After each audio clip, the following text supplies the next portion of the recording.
Hi, welcome to the channel, and today I'm going to be speaking to Sangeetha Parthasarathy. She is a somatic therapist and she speaks about healing from trauma from child sexual abuse. This is a part of the conversation that I had on my Instagram channel after the conversation with Swati Jagdish that you will find on my channel as well. So let me take you right in.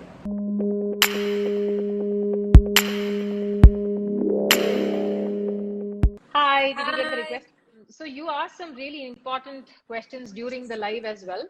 And I think it's very important that you speak about all the, okay, this is somatic healing. Did I get that right? Because some of the stuff that you do is a little new to me.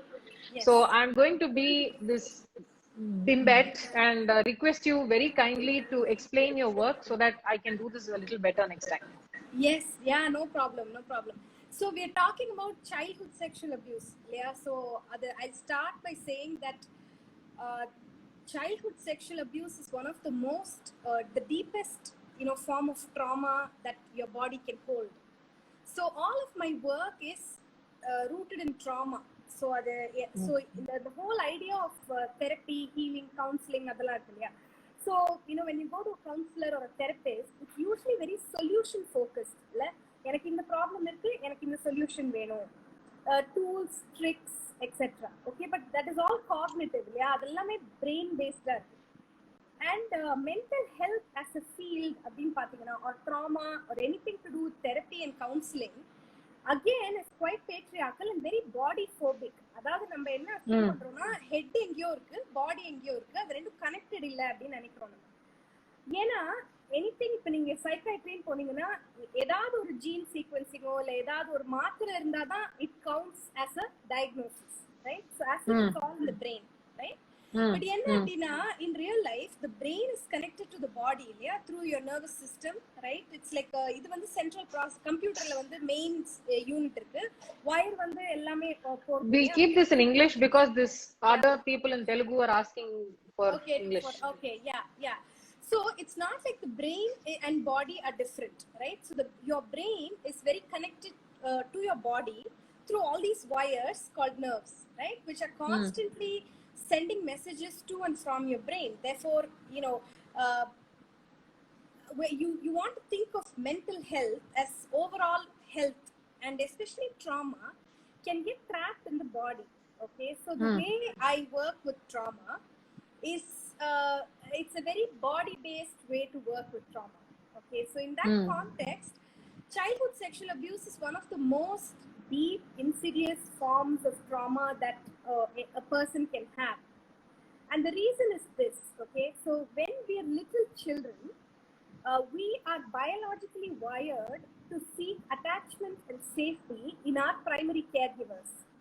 Okay, correct. So that is a body-based instinct. If we don't have that, we can't survive, right? So we need them, we need to be securely attached to something. But what happens in childhood sexual abuse is that that person or the person who is supposed to protect you sometimes fails to do that, and sometimes they themselves become the threatening person, the person that causes physical harm to them, right? So from a body perspective, my attachment systems are on at the same time as my defense systems. So imagine driving a car with one foot on the brake and one foot on the accelerator constantly. Engine ennago, your engine's going to go crazy, right? So this is the level of disorganization, and when child sexual abuse happens, this forms your worldview, whether the world is a safe place or not, whether I can yield into the safety of any relationship or not, right?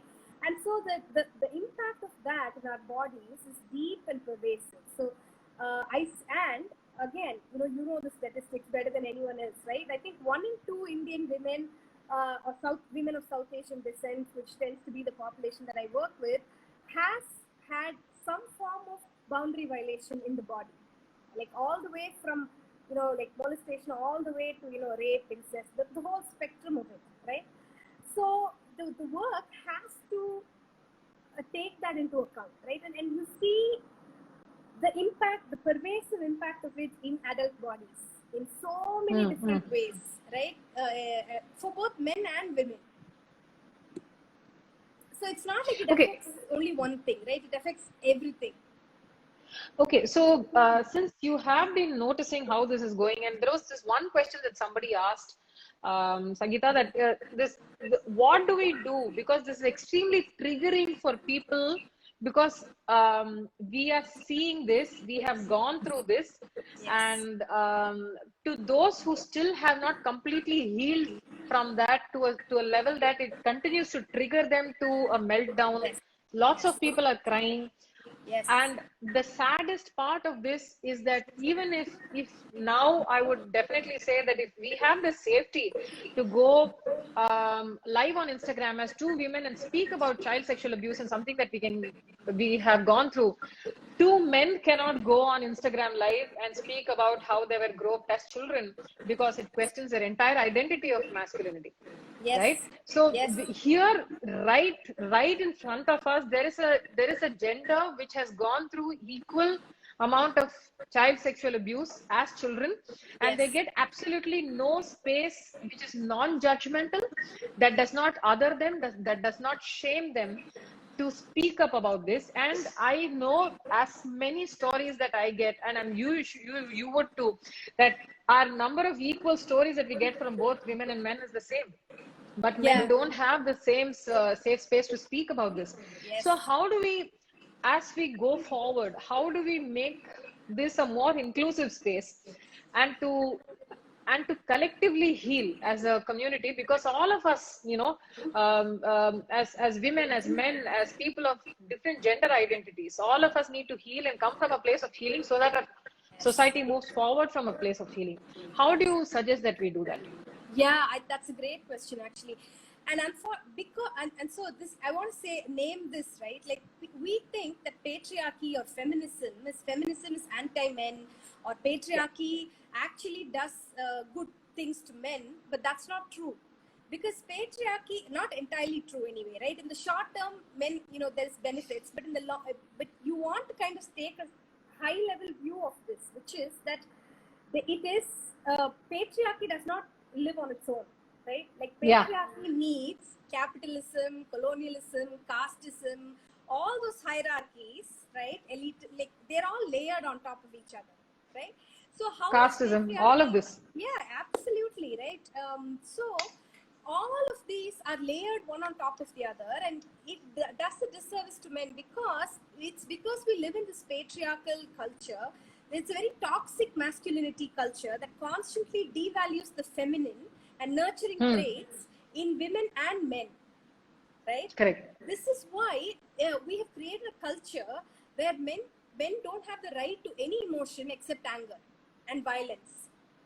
It is a very disempowering space for men, because that's so. I want us to see this as we're all in a system that's broken, right? Like one might have short-term gains and the other might not, but the point is that it's consistently disempowering both men and women. So I think, yeah, it's a really good question around the lack of safe spaces. But you know what? I think social media is a great leveler. I feel like, right? I was thinking about this yesterday, and when all of this was breaking out, I was thinking. I went to Pilani in 2004, okay, and we used to have on the workshop, right? The workshop where we used to have like in the foundry, whatever, right? Like there used to be those men who were famous for being frisky, okay? But then the seniors would tell you that would happen, and you would kind of just laugh it off. Like we raised hell for many other things, but this thing. And I was talking to my friend about it, and I mean, these 16, 17-year-olds are totally taking on the system and raising hell, which is amazing, right? I think we need more of. So I feel like social media is a great leveling field for that, and I think we need to talk about this in a non-blaming way. Unfortunately, what has happened, because we live in patriarchy, is that women fear men, right? And the idea of the male is very threatening to the female, right? So what we do, and so think about how that works, right? It's either all-out aggression, or we infantilize in relationships, right? In like say households where women fear men, and then arranged marriage, they're there in that system. you either fawn and appease the man, right? Or you kind of infantilize them, so you have the control, mother them, right, as a way to reduce the threat, or you consistently play victim in the sense of, you know, powerlessness. Not even the victim's not the right word. This felt sense of powerlessness, and then that becomes the identity, and then that becomes. So I think there is a lot of helplessness and powerlessness, and that's where all the anger and all the rage is coming from. And again, in childhood sexual abuse for both men and women, here's what happens.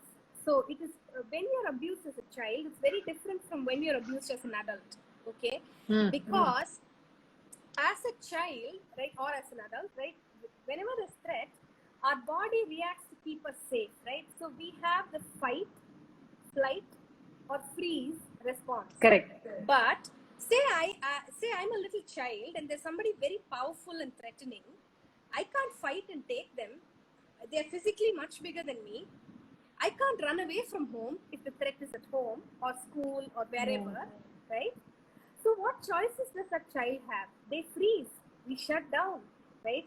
Some of us will resort to living in an imaginary world, right? Fantasy, books, creating an alternate universe, escaping into some dreamland, right? And some of us dissociate, shut down, and then, you know, can't feel things in our body. There's parts of our body that we have no access to, you know, all of those things, right? So what I'm saying is that because that is the sense of helplessness and powerlessness that we feel as children, and, you know, when we're in violence and dangerous situations, and that is why it is so toxic to the body, and right. So I think it's shifting out of that helplessness, and social media is a great way to do that, right? And look, in the last 2 days, how many stories have come out?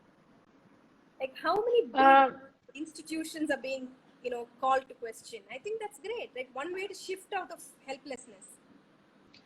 I think here you touched a really raw nerve there also, and it's important, especially when we speak about a violent home, right? When the child has already been subject to a lot of physical abuse by either or both parents or the grandparent or one or many of the primary caregivers, or say a person of authority, either in a tuition teacher or a teacher or a principal at school, because let's face it, so if you went to Bitspilani at 2004, it was more or less around the time that I was also finishing my school. Corporal punishment was normal. I've had a classmate get beaten up to pulp because he got some 10 marks out of 50 in class. I also almost failed in mathematics, but I didn't get beaten up because I'm a girl and my maths teacher was a guy. But he bet the boy to pulp, and when I look back at how that boy was beaten in front of the class and everybody, he was actually, it bet him so much that his lip slit. And it was normal. The principal did not hold him accountable because this is, you know, parents will tell teachers, my son does not score in mathematics, at least beat him into making, you know, doing maths, or beat him into doing English or science. So when the parents hit the children, these children tend to already lose whatever little body autonomy that they have or they might have had. And how do such people and their responses to sexual harassment later or even during childhood, how do you think their responses are, and how deep is that trauma? Yeah. That's big point. Okay, so let's talk about that. So when you get hit, there's threat of physical violence by your, exactly like you said, like parents or parent approved others, right, like teachers, etc. Yes. Parent approved corporal punishment. Approved. See, the thing is, it dehumanizes you, right? Like you're not even a person. It kind of denies you of that personhood. What can happen is, like, body autonomy, right? The idea of body autonomy. The point is that when you've experienced that, many of us, what happens is you can't feel anything. Like you have very limited even awareness of the body, right? Awareness of body sensations. So what feels safe and what feels unsafe itself can be very threatened because it's very overwhelming for the body, right? So then it shuts down. So what happens is we freeze a lot, right? So if there is a lot of freeze in the system, the authority figures, the body goes straight into that freeze mode, right? So whether it's teachers, whether it's officials at work, right? People freeze when bosses, you have one-on-ones with the boss, for example. Women freeze in the birth rooms because you see that OB, you see that nurse as authority figures. So even with this obstetric violence in the birth room, women freeze. This is why it is so hard, and it triggers me so much, and I mean, you know this more than anybody else, when survivors get blamed and shamed for not speaking up against the abusers, because that is bullshit from a nervous system standpoint, right? Because there is a power imbalance there, okay? So there is one person who's very powerful, who's in a position of authority, and everything that your body has learned so far is fawning, appeasing to deflect that threat or freezing, right? So that's called immobilization, right? Like when there is no escape, you immobilize, you freeze. This is why it is so hard for survivors to actually find their voice and voice it out. And when they do, they get shamed. As if it's so. This whole idea of itself is privileged, right? Because that is from people who assume that everybody, one, has access to their voice, and two, can use them at will. It's like, hello, like, it's like you guys were not raised in India. Like, what are you talking about? This idea of, that's very privileged, right? This whole, idea that everybody has a voice itself is rooted in privilege. Because guess what? Many of us actually are dehumanized, right? There is no voice to speak, and that you can access your opinions at will is also privilege. I'll tell you why. Many of us have been gaslit throughout our lives, right? Like Swati said, so my body, my stomach is giving me signals to my brain saying you're full. Somebody gaslights that to say, no, your stomach is not full. So when I grow up and I see abuse, right? And so, Chinmayi, same thing, okay? Somebody in the family made me feel unsafe, okay? So you go and tell your parents. They'll say, how dare you, I'm sure that's not what he meant. Is what the parent would have said rather than siding with the child. Then you go into this setting where you have this powerful person who is abusive, and many of us are even doubting ourselves, right? Like, who's going to believe me, right? Nobody has believed me my entire life. And this is this powerful person, a male, right? And so that's the thing, right? This idea that all survivors can actually find their voice and use their voice is also rooted in privilege. And the second thing is, sometimes we're so dissociated that we don't even process that thing as abuse until much later when the body feels safe. Because remember this, because what happens in threat is our neocortex, right? This thinking part of our brain goes offline because our whole body feels under threat, right? It's sending out those red signals as a way to keep safe, right? So it's a very primitive thing in that moment, right? It's not until the safety conditions are restored that the brain actually comes online and processes this event for what it was. Okay, so this idea that you can react in that moment is completely biologically uninformed, right? It's for people who don't understand nervous systems, people who don't understand trauma, people who don't understand systemic trauma and how it stores in our body. And you've lived it, right? Like the whole survival, you know this more than like anybody else in terms of me, and how much you put through. I mean, it's actually, it makes you believe that it's almost a state-sponsored, Tamil Nadu state-sponsored harassment that I face. I mean, literally every politician's outfit, I just saw some random guy, another independent politician, he's gone and sharing, hey, Chinmayi, hey,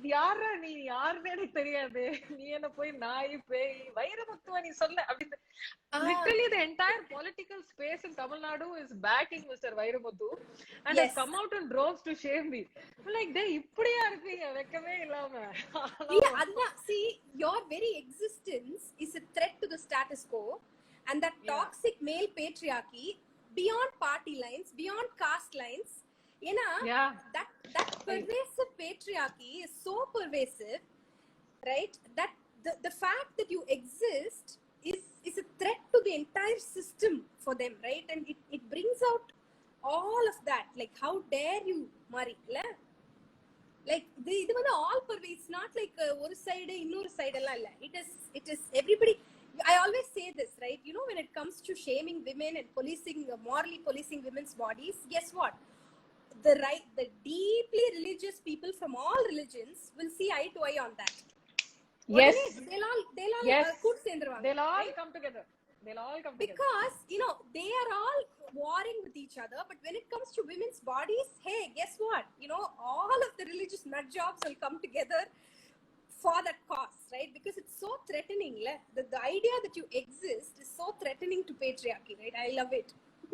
and the work that you've done for so long, I mean, like, really, it takes a tremendous toll on people's bodies, right? Like, I think one of the things that you were telling me, I think this explains why I froze. I think I was on a constant threat mode, especially with so much physical violence growing up, bullying, especially if you have gone through so much, you know, massive bullying. I'm actually, this conversation is so important. It's put things in perspective, because I kept going back as to why did I freeze when Mr. Vairamuthu molested me, right? Because I froze for 10 seconds. I left my one footwear behind like Cinderella. I still remember that. One chappal I left behind and I ran. I came and told my mother. The one thing that my mother always did, she never invalidated my trauma. She said, yes, it happened, but there is nothing we can do about it because the man is powerful. Because, you know, he's so powerful that he'll call the sitting chief minister of Tamil Nadu to his book launch. And people are saying that I should not be scared of a man like that. I mean, you have to be absolutely daft to say stuff like that. But these are people who have never used their voice in their entire lives until it was to call you out, right? Like, come on, you know, the power imbalance is bloody real, right? That is how the body works, right? And the power imbalance is real, right? And so this is why even trauma informed, you know, curriculums and things, and the systemic oppression, the fact that there are power imbalances in the system, right? That should be the foundation of not just trauma work, but every system of education, including body autonomy for girls, right? Like, I can't teach consent and boundaries, but I have to name that there is this thing called power, right? You see, unless you bring that in, this is not complete at all, right? Wow, this is actually a lot to take in, even for me. I honestly thought that I knew a lot about my own body, but this was very enlightening for me as well. And I've always wanted to take this one session with you, and I think the time hasn't come yet. I hope it comes soon, because it looks like once I do that, I'm going to be in a general meltdown state, hopefully healing from that as well. Because I think one of the things that's very close to me is, as much as sexual harassment is something that it's a very dear cause that I speak about. The other thing is this physical violence that children face at home, and how parents and teachers and anybody who's in power justifies it, saying that this is how we will raise children, this is how we will do it.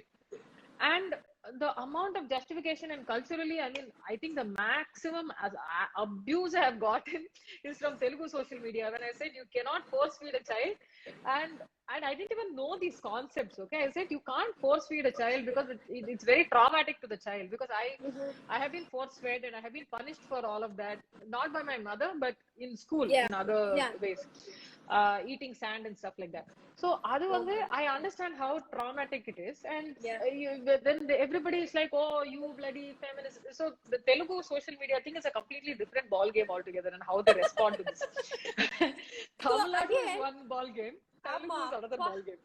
So can I just do a little bit of nervous system based view of that, the force feeding thing? Sure.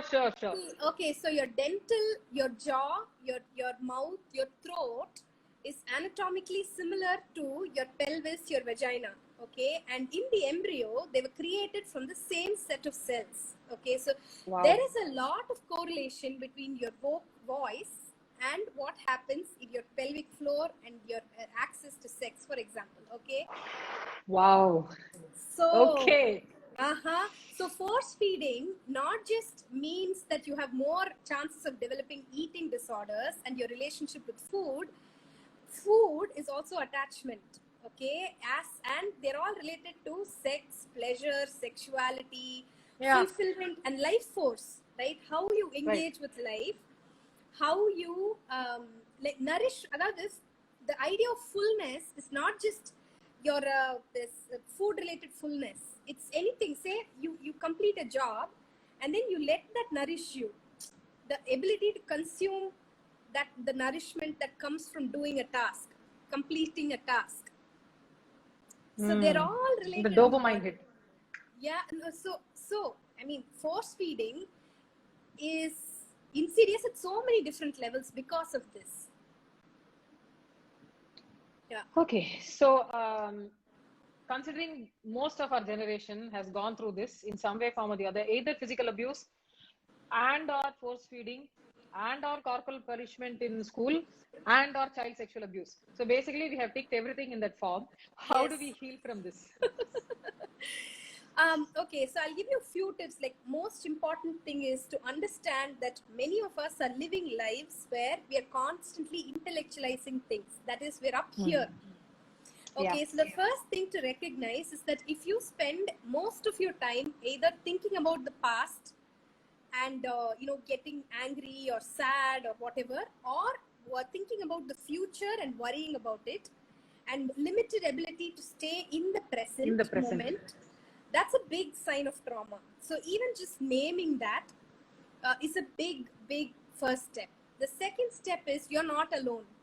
Okay, you are not alone. I mean, we are look at this, right? Like, so many of us have so many stories to share. I mean, if you look at my Insta, it's all over. When I put something up and then all of you are contributing your experiences, right? So the point is that it's harmful and insidious and yet quite widespread, right? So you're not alone.